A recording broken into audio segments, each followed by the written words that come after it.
Welcome to Mr. Hutchings History, where the past comes alive. Let's dive into today's story. All right, ready to dive into the Black Panthers. It's going to be good. Get ready. Today, we're going way deeper than just, the famous images and slogans. We're going to uncover what made them so powerful, so controversial, and honestly still relevant today. Oh, yeah, absolutely. Our starting point is this Mr. Hutchings History episode, Aims of the Black Panther Party. And let me tell you, this isn't your typical history lesson. We're going to uncover surprises like, did you know about all the community work the Panthers did? That often gets overshadowed. Really. Yeah, it's fascinating how they emerged at such a crucial point in American history. Think about it. 1966, the Civil Rights Movement is gaining momentum, but there's this growing impatience, frustration with the slow pace of change, especially when it comes to police violence. Yeah, totally. Like, even with legal wins against segregation, daily life for many Black communities remained dangerous, which is what makes the Panthers' choice of symbol so powerful, right? The panther, it represented self-defense, a deliberate shift from the nonviolent approach of other civil rights groups. Oh, huge shift. That willingness to meet violence with the potential for violence, it really shook things up, changed the whole conversation about how to fight for civil rights, made them both fascinating and frightening to a lot of people. Right, and makes the podcast's point about Malcolm X's influence even more interesting. His emphasis on self-determination, his critiques of nonviolence across the board, it clearly resonated with them. Yeah, absolutely. They were ready to take a more assertive stance. Demand respect and safety on their own terms. Exactly. And to really understand that assertive stance, we got to look at the global stage, too. The Panthers weren't isolated. They drew inspiration from revolutionaries like Che Guevara, Mao Zedong. They saw themselves as part of this worldwide wave of anti-imperialist movements. So hold on, the Panthers weren't just some local group in Oakland. They were connected to a global fight for liberation. Precisely. They built ties with groups in Africa, Asia, Latin America, and not just internationally. They connected with groups within the U.S. facing oppression, like the Brown Berets advocating for Chicano rights. It's like they recognized a shared enemy. Okay, wow, that context is really helpful. It makes their famous 10-point program seem even bolder. This is where they laid out their demands, right? Right. And some of those demands, like reparations for slavery, is still hotly debated today. Yeah, reparations speaks to those deep wounds of history. Right. The unresolved legacy of slavery. They're saying, hey, the injustices of the past still have consequences in the present. Forcing America to confront a truth it wanted to ignore, kind Yes. of. And then there's their demand for trials by juries of peers, which, wow, so relevant to today's discussions about racial bias in the justice system. They saw the unfairness. Black Americans often judged by juries that didn't reflect their communities or their experiences. They wanted a fundamental change in power dynamics. Yeah, and this demand for exemption from military service, the podcast connected that to the Vietnam War. That must have been a hugely controversial stance at the time. Oh, it was a direct challenge. It reflected the resentment in many Black communities about being sent to fight a war that felt completely disconnected from their struggles back home. It's like they were saying, we won't fight for a country that doesn't fight for us. Bold statement. And speaking of bold, how about this one? A UN-supervised referendum on the future of Black Americans. They were basically saying, let us decide our own destiny. That demand gets to the core of their revolutionary vision. They weren't seeking reform, they were demanding self-determination, way beyond anything the mainstream civil rights movement was talking about. It's incredible the courage it must have taken to put forward such radical ideas. But the podcast also mentioned this critique, that the Panthers were little more than a media phenomenon. What do you make of that?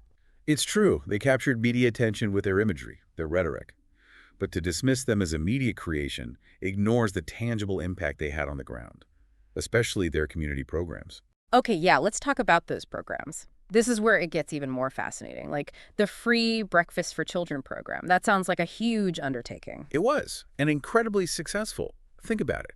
By 1970, the Southern California chapter alone was serving over 1,700 meals every week to kids who needed them. Wow.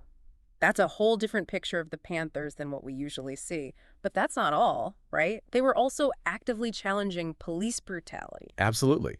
They organized these armed patrols to monitor police activity, document brutality. Right. This was long before cell phones, social media. They were putting themselves at risk to expose misconduct. Intense and so relevant to today's conversations about police accountability, citizen monitoring. It's like they were decades ahead. And what's often overlooked is the historical context. They knew their Second Amendment rights, saw armed self-defense as essential in a society where they constantly felt threatened. Which makes that moment in May 1967 even more incredible, right? The one the podcast highlighted, where they marched into the California state capitol, armed, protesting a gun control bill.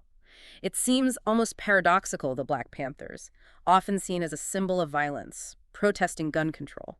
It does challenge our assumptions, right? Yeah. But for them, that bill was a threat to their community's ability to defend itself. Shows how complex their ideology was, how they navigated power and self-preservation. The more we uncover, the more I realize how much there is to understand about the Black Panthers. Clearly so much more than just a militant group. These progressive community programs, taking on police brutality, deeply involved in politics, it's a complicated legacy. That's the beauty of it, that complexity. To really get the Panthers, we need to move past the simple narratives, recognize the many sides of their movement. Okay, so we've got this image of the Panthers, both revolutionary and community-minded, which is already a lot to process. But then there's the controversy, the government's response, the historical perspectives on their legacy. Guess we'll have to dive into all that next time. Oh yeah, we've only just scratched the surface. There's so much more to uncover. And trust me, it gets even more intriguing from here. So picking up where we left off, I think we really need to acknowledge the controversies around the Black Panthers. Their commitment to armed self-defense. While it came from wanting empowerment and protection, it led to some undeniable clashes with law enforcement, especially the FBI. Right, right. And those confrontations, like in Oakland, Chicago, New York, they definitely fueled this image of the Panthers as, well, a dangerous group, violent. But the podcast we're looking at, it mentions something called COINTELPRO. Sounded pretty intense. Oh, COINTELPRO was absolutely intense. Yeah. Basically, it was a secret FBI program designed to disrupt and discredit groups the government saw as, subversive. And the Panthers were a prime target. Oh, I see. The tactics were shocking. They infiltrated the organization, spread lies to create discord, and even, as the podcast suggested, instigated violence to turn public opinion against the Panthers. Wow. Hold on. So it wasn't just about what the Panthers were doing. The government was actively working to sabotage them. Exactly. And it's crucial to remember the historical context. We're talking about the peak of the Cold War, right? Fear of communism everywhere. The Panthers, with their connections to figures like Che Guevara, their revolutionary rhetoric, they were easy targets for accusations of communist sympathies. So the FBI was basically using the Red Scare to justify going after a group they saw as a threat. Pretty much. But it makes you wonder, how much of the Panthers' violent reputation was really their own actions versus this deliberate effort to paint them as dangerous? Yeah, that's a tough question. It really is. Yeah. We can't deny they engaged in armed self-defense, and tragically, some members were involved in violent incidents. But it's impossible to ignore COINTELPRO's role in escalating tensions, creating this climate of fear. It's a shame because you wonder how things could have been different without that interference. Maybe the Panthers could have focused more on their community work and less on those armed confrontations. But, okay, let's shift gears a bit. We've talked about the controversies, the FBI, the Cold War backdrop. What about the different ways historians view the Panthers' legacy? The podcast mentions several schools of thought, and I'd love to get your take on them. Yeah, it's fascinating. Each school of thought approaches the Panthers from a different angle. You've got the Civil Rights Revisionist school. They see the Panthers as pushing the movement beyond just legal rights to tackle economic and social inequality. So not just ending segregation, but addressing poverty, healthcare, the quality of life in Black communities. Exactly, connecting the dots between racism and economic exploitation. True liberation meant systemic change. Then there's the Marxist historians. They focus on the Panthers' embrace of class struggle, their critiques of capitalism. To them, the Panthers are part of a global fight against economic oppression.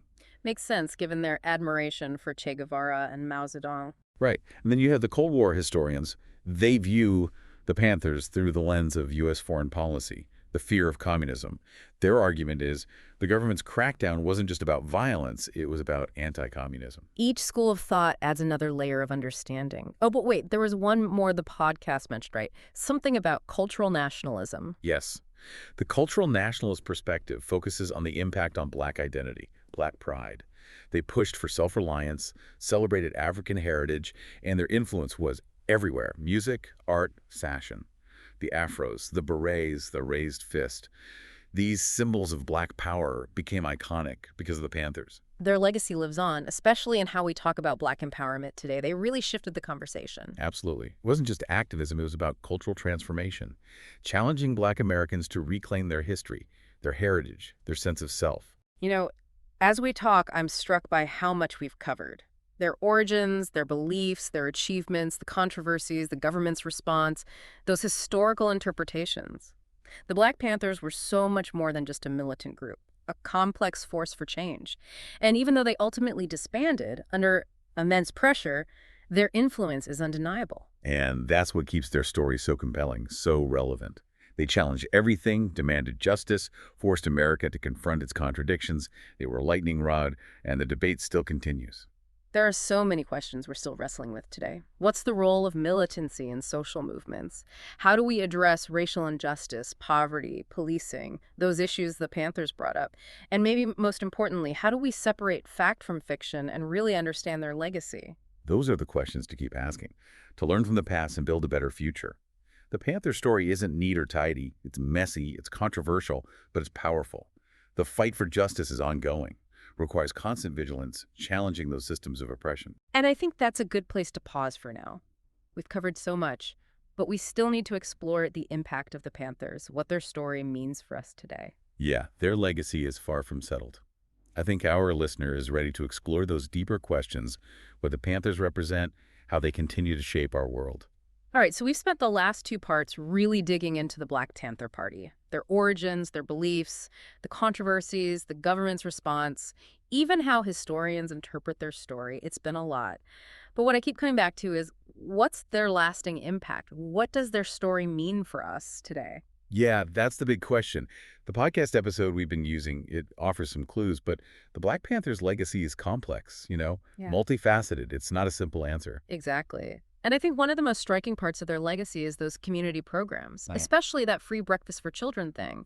A group often portrayed as militant, dangerous, but also providing for kids in need. Really makes you think. It does, doesn't it? Forces us to see the nuances, the contradictions. And the free breakfast program wasn't just about food. It was about poverty, hunger, empowering communities to take care of themselves. Right. And the podcast also mentioned their work on healthcare disparities, like sickle cell anemia, shining a light on issues mainstream society was ignoring. Absolutely. Raising awareness about those inequities. And their efforts had a real impact, paved the way for more attention to those issues later on. Makes you wonder, would we even be talking about healthcare access, racial disparities in healthcare if the Panthers hadn't been so vocal, like they planted a seed? That's a great point. They challenged the system, and that's a powerful part of their legacy. They weren't just asking for a seat at the table. They were building their own. Right. And then there's the whole self-defense thing. Super controversial. We talked about that. But it started a conversation about the right to protect yourself, especially for communities facing oppression. They believed true liberation meant being able to defend yourself, physically, ideologically. And sure, their approach was radical, but it made people confront the violence Black communities faced, the limits of relying only on nonviolence. That debate about self-defense, the right to bear arms, the role of the state, it's also relevant today, especially with police brutality, racial profiling. Exactly. Shows how enduring those issues are. The Panthers were dealing with systemic inequalities that are unfortunately still around today. Their story reminds us the fight for justice never ends. It takes constant work, challenging those in power. I think what I'm taking away from this is the Black Panther Party was so much more than just a militant group or a symbol of the 60s.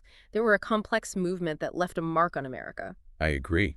And their story challenges us to move past simple stories, embrace the nuances of history, heroes, villains, probably somewhere in between. Like they were holding up a mirror to America, forcing it to see its own flaws when it came to racial justice, equality, the role of government. Yes, exactly.